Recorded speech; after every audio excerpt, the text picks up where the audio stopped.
taliye ku-xigeenka ciidamada daraawiishta dowlad goboleedka Hirshabelle Jeelani Farole ayaa waxa uu sheegay in ciidamo uu doonayay in lagu daro ciidamada booliiska Hirshabelle loo diiday in loogu daro ciidamadan uu doonayay Jeelani Farole in loo qarmeeyo oo lagu daro booliiska dowlad goboleedka Hirshabelle ayuu sheegay in ay yihiin kuwii uu kula dagaalamay dagaalyahanada al-shabaab isla markaana ka soo saaray deegaanka Xawaadley oo muddo badan uu ku sugnaa Jeelani Farole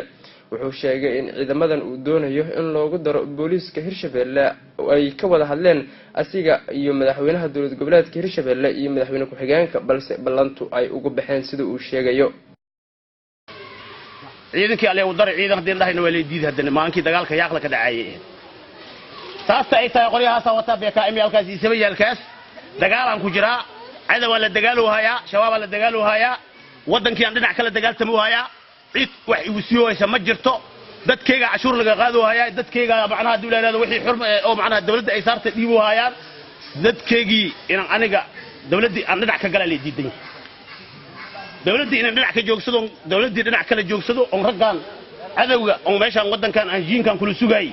oo wada takanooyna dhamaantood meel ay maraan lahayn waxa loo diiday in xuquuqoodii oo meel la saaro waxa idin sheegaa marka haddii Hirshabelle aan nahay gobolkan waxaan ka haysana male waxaan ku haysana male wax hadda on macnaha biriga on shanseeyno on anaga ka beel ahaan shiidlo ka beel ahaan on ka joogno on ku haysana male